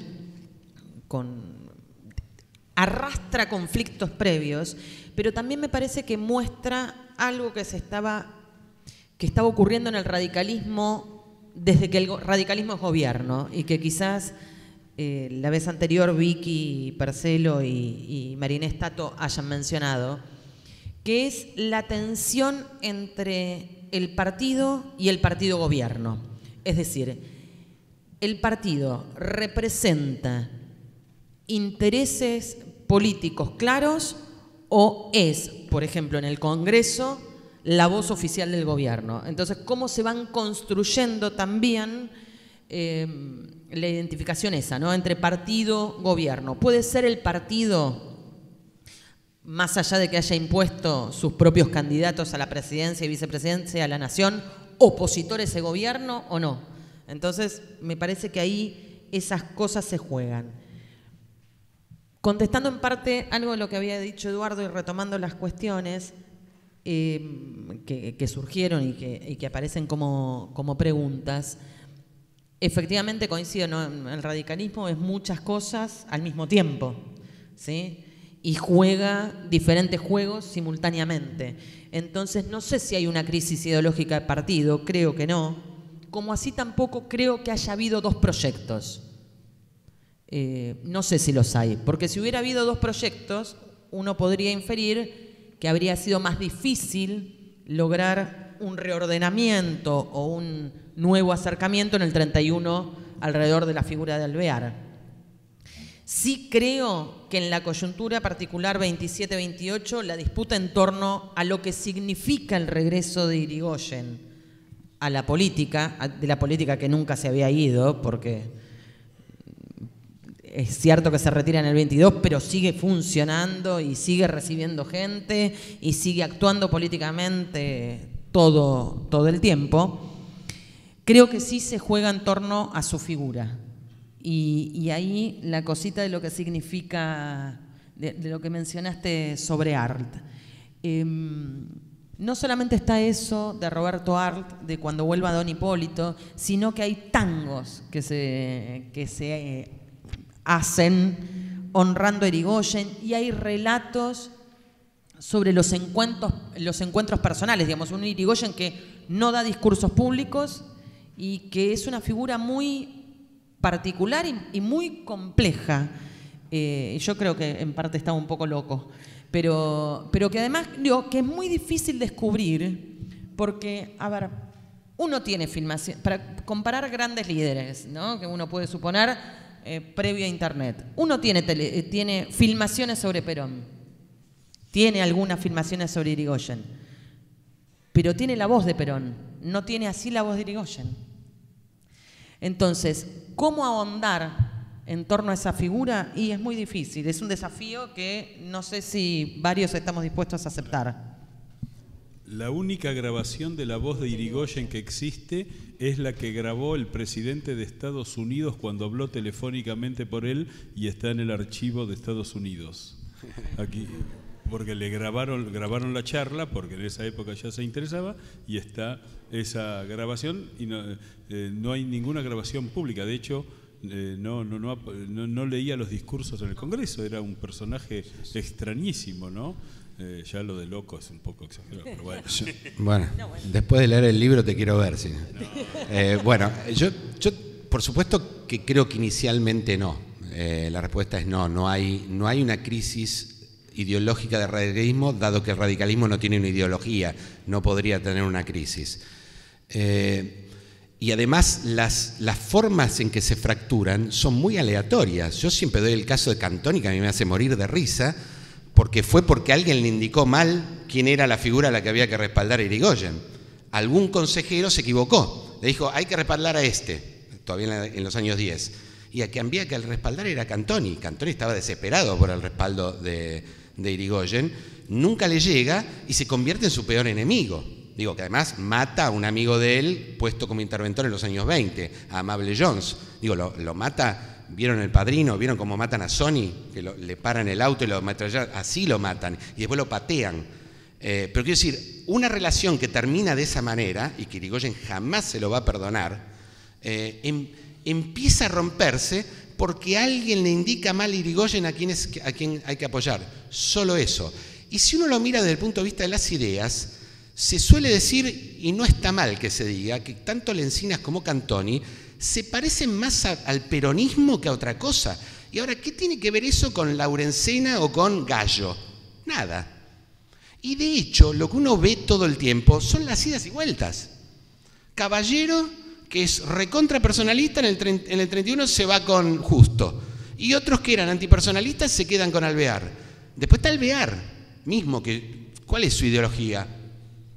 Desconocida. Ahora, esto es cierto mientras está vivo Irigoyen. Cuando Irigoyen se muere, desaparece la figura que para mí es la que genera la polarización sin ninguna duda, o sea, no la polarización, la organización del partido, se organiza alrededor de su figura y no de ideas. Cuando desaparece Irigoyen, y además los años 30 son años de mucha densidad ideológica, ¿no? La tormenta del mundo de la que habla Tulio Alperín, hay grupos que empiezan a intentar darle un sentido ideológico al radicalismo, desde Forja hasta el grupo de Hechos Ideas. Pero no estoy seguro de que logren su objetivo. ¿Se entiende? Hay grupos que empiezan a decir es absolutamente necesario que el radicalismo se dé un programa y se instale en este mundo tan polarizado en algún lado de esta polarización. Lo que está claro es que cuando uno empieza a verlo se instalan en todos los lados, porque, con perdón de Forja tiende a parecerse mucho a los fascismos hacia fines de los 30, comienzos de los 40. Hay expresiones de Jauretche que no solemos recordarlas, yo no sé si por buen gusto, digamos, ¿no? Pero dice unas cosas terribles, que hay que eliminar el Parlamento, que no sirve para nada, que eso no es la democracia. Son unas cosas muy terribles en el año 41, es decir, no es cualquier año, es el año que las tropas de Hitler están arrasando el mundo. No, es muy particular el momento que a Jauretche se le ocurre decir esas cosas. Entonces, al radicalismo le pasa eso, intenta ideologizarse, sobre todo algunos grupos, pero no estoy muy convencido que lo logren. Y finalmente sabemos lo que le pasa al peronismo. Y allí el radicalismo sí se abroquela alrededor de un conjunto de ideas que tiene que ver, yo siempre digo, el radicalismo descubre la República gracias a Perón. No es que ahora que la palabra republicano es una palabra que nos gusta mucho repetir, no es que los radicales fueron siempre así. Lo descubren porque aparece otro que les gana elecciones plebiscitarias, como las que ellos antes ganaban. Entonces repentinamente descubren que el pluralismo y que todo eso es muy importante. Pero hasta ese momento la verdad que uno encuentra muy poco de esto en el radicalismo. Es muy interesante lo que acabas de introducir, Luciano, en cuanto a que muchas veces el análisis histórico argentino se abstiene de relacionarlo con el mundo. Entonces, en el 30 hay golpe en Chile, hay golpe en Brasil, hay golpe en otros lados. Es decir, no es que... es cierto que los argentinos somos originalísimos, pero a veces no tanto, ¿no? Acá coinciden varias preguntas y abarca los dos periodos. ¿Cómo influyó en la política argentina la crisis económica provocada por el colapso del capitalismo en 1929, ¿no? Y bueno, se repite así, y si es verdaderamente una causa del golpe del 30 o no, y bueno, ¿qué fue lo que pasó en esos términos? Porque, digamos, el análisis político está claro, ahora la economía tenía algo que ver, ¿o no? Yo solo en relación a eso voy a mencionar una cosita pequeña, que tiene que ver con que las primeras manifestaciones de la crisis, o de lo que uno puede suponer crisis, son previas a la crisis. ¿Qué quiero decir con esto? Que la retirada de capitales norteamericanos de la Argentina es ya desde fines del 28, y eso tiene que ver con el crecimiento exponencial de la bolsa norteamericana. Entonces, algunos signos ya se comienzan a manifestar a fines del 28, comienzos del 29. En todo caso, lo que hará la caída de la bolsa será profundizar, pero no sé, Luciano, si vos querés agregar algo más. Sí, lo que dice María José es medio obvio y por una razón muy clara, que es que, eso sí es una excepcionalidad argentina, creo yo, es que el eterna crisis fiscal del Estado argentino. ¿Y por qué digo que es un problema? No la crisis, sino, Majo decía muy bien, sino ya antes el boom de la Bolsa de Comercio neoyorquina, porque los capitales tienden a ir a la Bolsa de Comercio neoyorquina, no a prestárselos a la Argentina. Y eso ya es un problema de Irigoyen, por lo que mencionaba Eduardo Zimmerman. Ha creado tales expectativas que el hecho de no disponer del dinero va muy en contra. ¿Por qué pasa lo que pasa en la elección del 30? E Irigoyen retrocede tanto. Porque ninguna de esas expectativas la va a poder cumplir. Irigoyen tuvo mucha mala suerte, acá ya no tiene nada que ver con su personalidad o lo que yo crea tal vez equivocadamente sobre Irigoyen. Insisto que yo no lo termino de entender, Irigoyen. Que es que las dos veces tuvo una mala suerte terrible, que no es el caso de Alvear, que tuvo muy buena suerte, le tocó una época de bonanza mundial. A Irigoyen le tocó la Primera Guerra Mundial, con todos los problemas que eso generó, y la crisis de la inmediata posguerra, y después llega en el 28 y le toca la crisis del 30. Pobre hombre, no tuvo suerte, claramente no tuvo suerte. Con la crisis, no, claro que no. No, él no la provoca, por eso, digo, eso es mala suerte, claramente es mala suerte. Y entonces ya tiene problemas antes. Por supuesto que una vez estallada la crisis, el problema se hace gigante. Y la verdad es que Irigoyen no tiene una respuesta para esa crisis.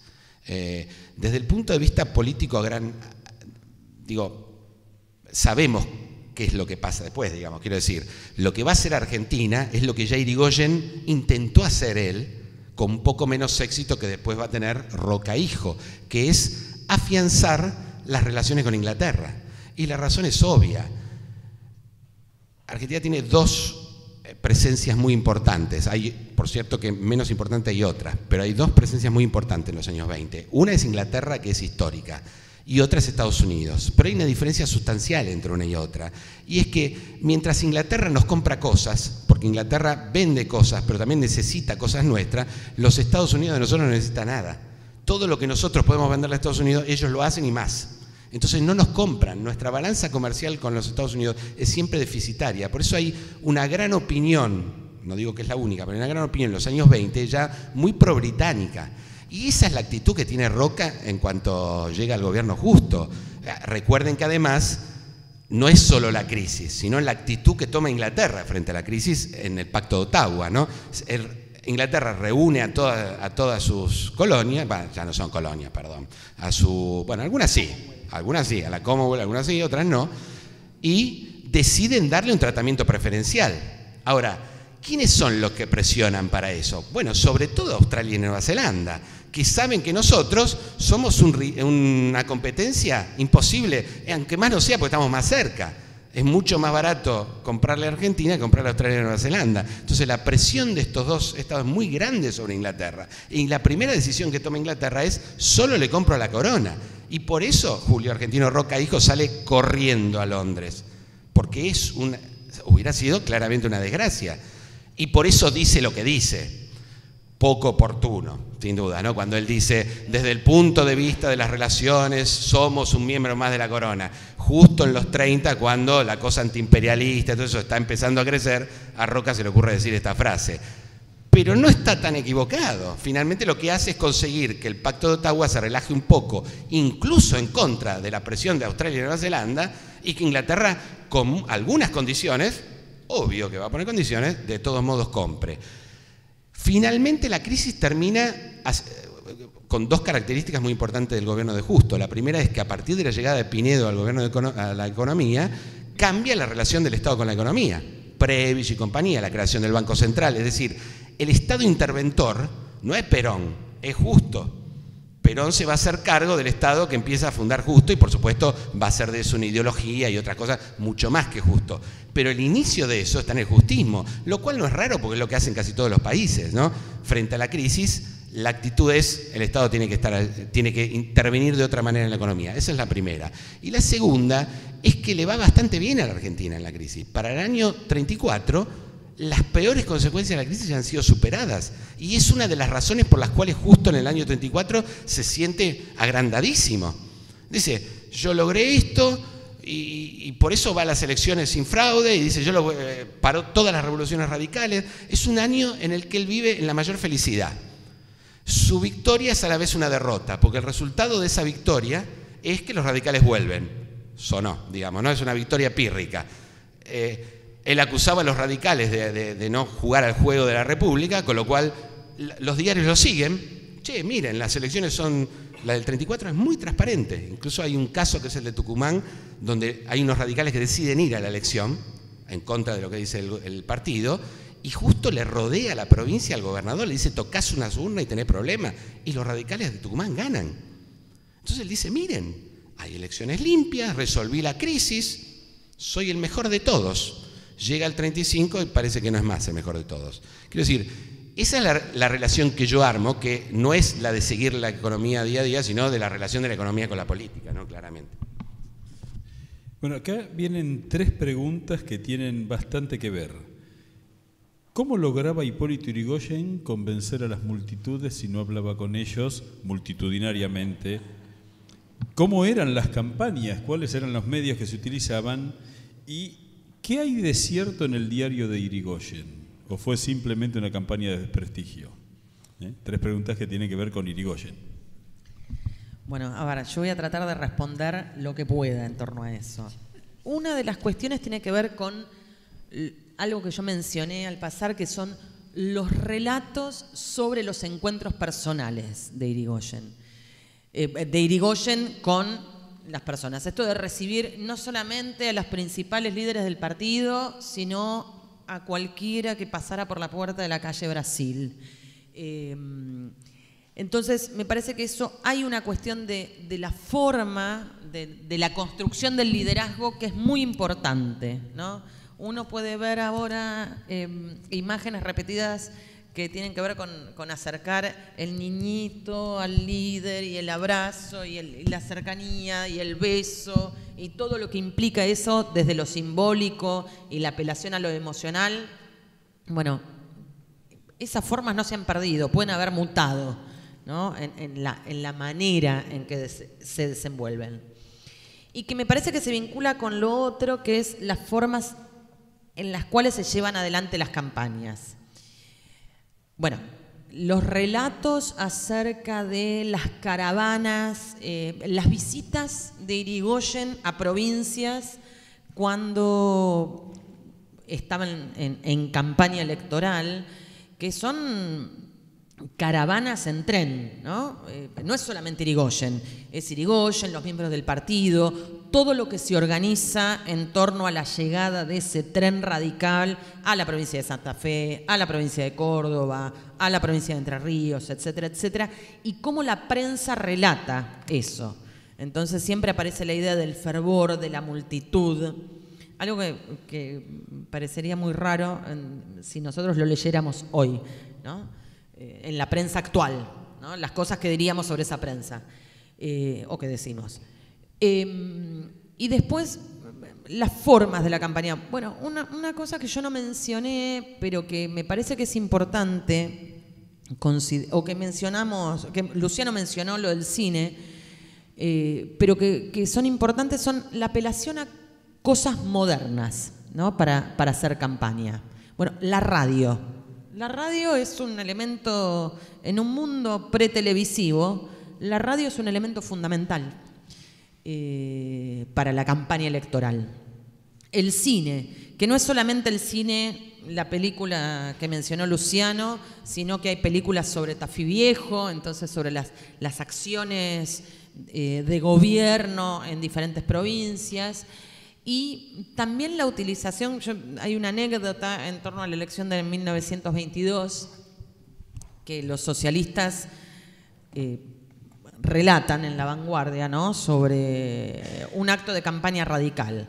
Entonces dicen, bueno, no mencionan que es un acto de campaña radical, sino mencionan que han ido a una asamblea política y que una de las proyecciones cinematográficas que se hacía era una cinta norteamericana que se llamaba El Club de los Vagos.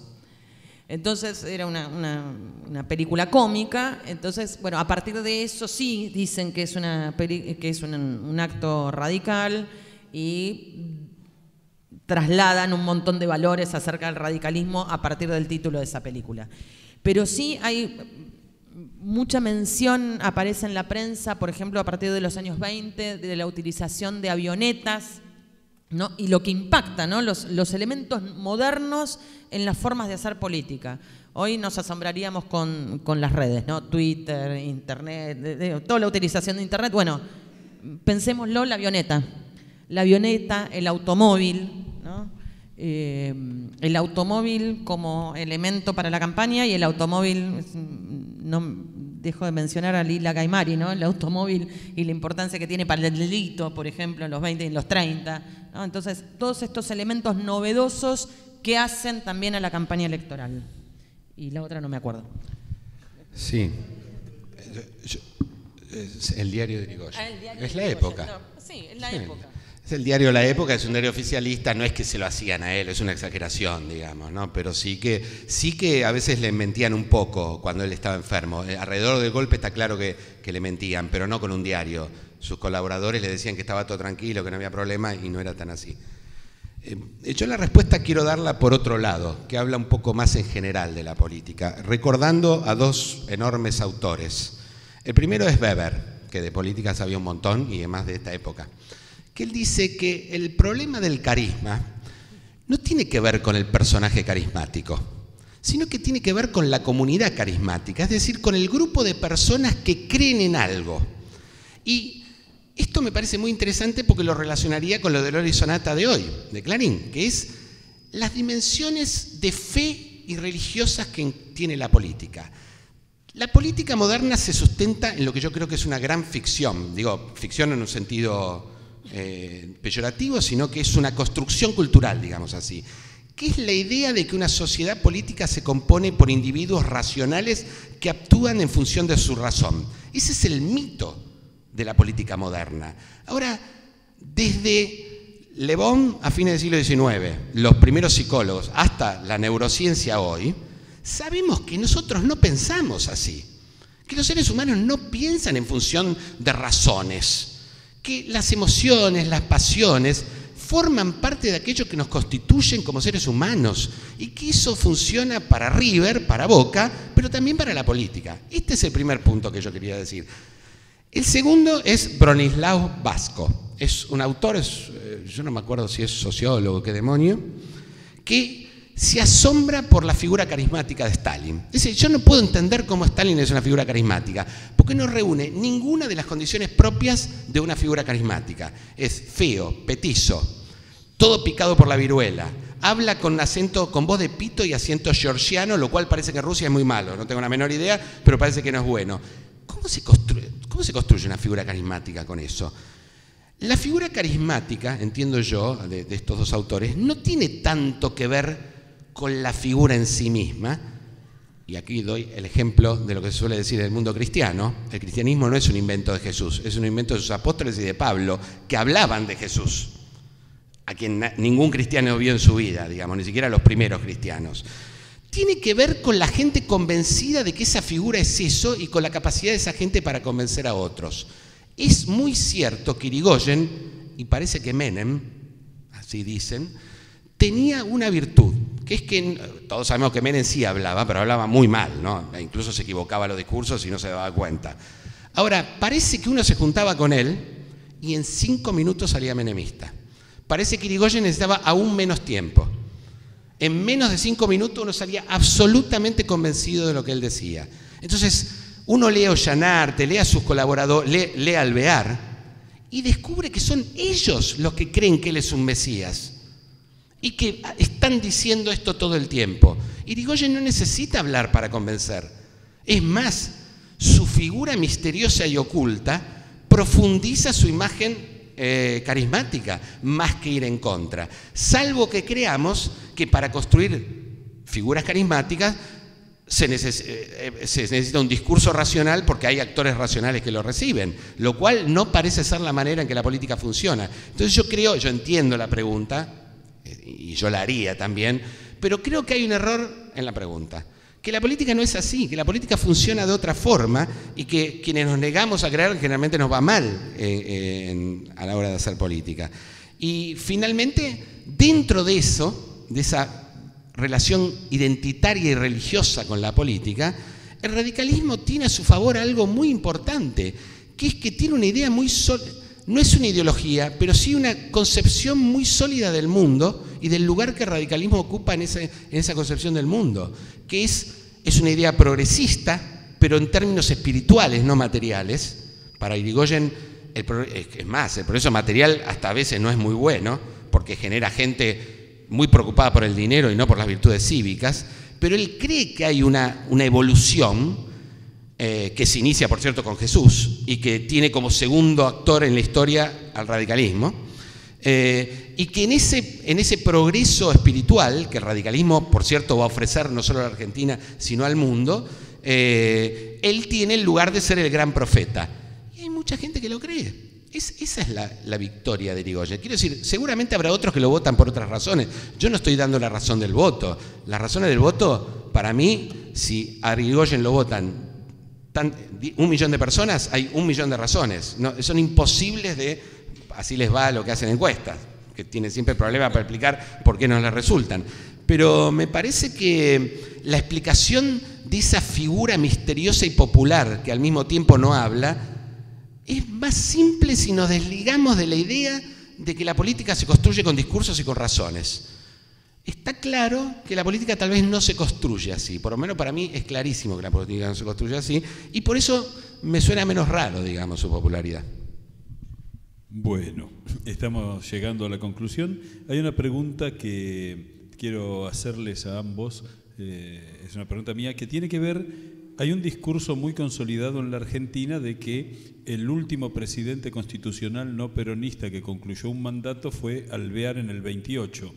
Ahora, a partir de lo que Luciano dijo, de que la elección inicial de Justo es una elección legítima, o por lo menos que no tiene peores condiciones que otras, eso lo pondría a Justo como el último presidente legítimo, no peronista, que terminó su mandato. Yo sé que es meterlos en un lío, pero, digamos, me parece a mí, y la hago con toda la intención, me hago cargo yo, que forma parte también de esos eslogan que comprometen la veracidad de la historia con alguna razón.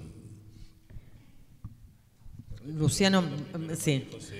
Luciano va a responder más fuertemente esto. Yo no sé si tiene que ver con eslogans o, ahí sí, con un propio discurso, con un discurso que el radicalismo hizo propio. Es decir, tiene que ver también con la propia construcción del radicalismo y de su historia, ¿sí? Esta idea del radicalismo de Alvear del 28 como el último que culminó un mandato presidencial hasta la década del 90, ¿no? Porque ahí también tendríamos el problema de Alfonsín. Entonces me parece que hay en parte eso. Y un agregado en relación a lo que habías dicho vos, Luciano, sobre esta idea de creer erróneamente que la política se hace en base a elecciones racionales, ¿no? Bueno, estamos rodeados de esas cosas. Un agregado en torno a aquellos que construyen o que ven al propio Irigoyen como un líder espiritual, además de Alvear, además de tantos otros, no hay que olvidar a Luna, ¿no? Cuando yo estaba releyendo, ¿no? para hoy, dije, bueno, voy a releer algo que hace mucho que no tocaba, y es la biografía de Irigoyen de Félix Luna. Es el líder mesiánico. Irigoyen es el Mesías, ¿no? Está plagado de eso. Es muy bonita para volver a leer, muy bonita, y uno descubre eso, ¿no? En un propio historiador, con otras reglas del juego, quizás, no importa, pero en un hombre vinculado a la historia también se desliza eso, nada más. El Irigoyen de Luna es buenísimo, es un librazo, como dice ella, es un libro muy recomendable, uno lo lee como si fuera una novela, es extraordinario. Ahora, ese no es Irigoyen, ese es el único punto que hay que decir. Pero, ¿por qué debería hacerlo? Digo, ¿no? El placer de leer ese libro es en sí mismo más que suficiente. Yo creo que el porqué de este invento nos vuelve al comienzo de esta mesa, que es el tema de la década infame y los años 30. Además de que claramente es una chicana contra los radicales, ¿no? Justo es un personaje muy problemático en términos de memoria histórica, no de historia académica, sino de la memoria histórica, que es algo mucho más grande que lo que hacen los historiadores y que tiene más que ver con la política que lo que hacemos los historiadores. Porque no solo, digo, él siempre se creyó radical, siempre. Justo siempre quiso ser el presidente de los radicales. Participó de la Revolución del 90, iba a participar de la Revolución del 5, lo tuvieron que llevar al sur para que no participe. Es el ministro de un gobierno radical. Quería ser el presidente de los radicales en el 31. Estaba por ser finalmente el candidato de los radicales en 1943 y se muere. En enero, que hubiera sido genial que no se muera, porque lo quiero ver a Castillo haciéndole fraude a Justo, a ver cómo hace, a ver cómo se anima a hacerle fraude. Y sin duda no hubiera habido golpe, eso está claro. Entonces, los radicales jamás lo aceptaron como propio, jamás. Y por tanto no es reivindicado por uno de los dos grandes colectivos políticos de la Argentina. Pasemos al otro, el peronismo. Perón se formó con Justo. Participó del golpe, dijo Uriburu, está loco, los que tienen razón son los de Justo. Estuvo en el ministerio todo el tiempo. Le parecía que Justo era la persona más inteligente del mundo a la que había que seguir. Todos sabemos que después la crisis ideológica de fines de la década del 30 va a hacer que Perón se empiece a correr un poco y que finalmente, cuando él construye sus ideas políticas, no reivindique la década del 30, al contrario, diga que esa es la peor década del mundo. Entonces es muy raro porque ambos estuvieron ligados a él. Y finalmente porque está la curiosa idea de que Justo es el candidato de un golpe militar. Lo cual no lo es por lo que yo dije, pero supongamos que lo fuera, me encantaría que me expliquen cuál es la diferencia con Perón. Muchas gracias. Bueno. Vamos a hacer, como siempre, un resumen rápido para poder irnos. María José Valdés habló de la presentación de la elección de 1928, 1 de abril de 1928, como el plebiscito, una enorme participación popular, mayor al 80% de los votos. Dijo algo que también cuestiona muchas de las cosas que se han dicho en los últimos tiempos, que es que Irigoyen saca arriba del 60% de los votos nacionales.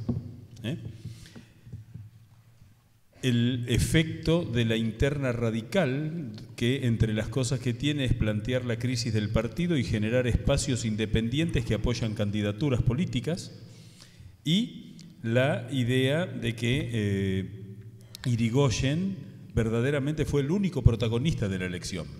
De hecho, una sola vez nombró María José al candidato de los antipersonalistas y ahora les pido a alguno de ustedes que me lo repita. Leopoldo Melo, un personaje que quedó desconocido, digamos, en la cuestión. Luciano plantea todos los elementos que llevaron a la crisis y el golpe de 1930, donde lo interesante fue que el tema económico es un tema importante, pero no es el tema determinante de la cuestión política, y cómo se ignoran en la lectura del golpe del 30 hechos como abril del 30, marzo del 30, que es una derrota electoral interesante del radicalismo, o si no es una derrota, es un triunfo mucho menos holgado que el del presidente. Y una cosa que yo... ahora yo te acompaño, porque salir a la calle después de haber dicho que los radicales hicieron fraude en San Juan, en Mendoza y en Córdoba, no es sí, lo sé. Sí, lo sé, es interesante incluso en el terreno de la violencia política el asesinato de Carlos Washington Lencinas, el senador electo en Mendoza, como un elemento notable, y la derrota radical en la capital federal, que eso es un detalle que a veces no entra en el análisis y que es muy importante. Los efectos del golpe, el golpe buscando, y Uriburu en términos personales, cambiar la Constitución, Getúlio Vargas hace lo mismo en Brasil, Mussolini ya hacía 8 años que estaba, se venían otros muchachos también, y que es un golpe donde lo militar es tan poco que tuvieron que recurrir a los cadetes del colegio militar, es decir, el ejército no respondió y la marina no respondió al golpe de Estado, es decir, que hay mucha participación civil. Un dato a incorporar es que Uriburu incorpora un vicepresidente que es civil, Enrique Santamarina. Después, la elección, digamos, esas ideas que conforman los contextos políticos donde vamos a las elecciones que le ganamos, que los radicales, que los conservadores de la provincia de Buenos Aires creían absolutamente posible, ¿no es cierto? El golpe contra el golpe, porque muchas veces se habla de que el golpe de Pomar es un golpe estrictamente radical y en realidad es un golpe dentro del ejército donde aparece un líder que, vinculado al radicalismo, Justo siempre era el culpable de todo. Eso es muy interesante. Uno ve durante el 31, Justo tiene la culpa de todo lo que ocurre, incluso de aquellas cosas que no tenían que ver con él. La dificultad de la campaña para todos, es decir, no hubo un sesgo por parte del golpe militar de Uriburu de dejar, digamos, que los radicales no tuvieran problemas, que los socialistas tuvieran problemas y que los que seguían a Justo no. Es decir, fue una campaña difícil para todos, más para unos que para otros. La defección de Alvear, en ese sentido, donde me parece muy interesante el hecho de que Justo dedicaba mucho tiempo a las charlas personales entre los líderes para convencerlos de lo que él quería que estuvieran convencidos, que es un aspecto. Justo no es visto como un político hábil, eso es notable en la lectura de la historia y lo fue. Y el tema de que la elección de Justo fue una elección entre los cánones normales de toda elección presidencial aquí. Así que yo creo que ha sido una charla extraordinaria esta. Propongo un nuevo aplauso para nuestros dos disertantes.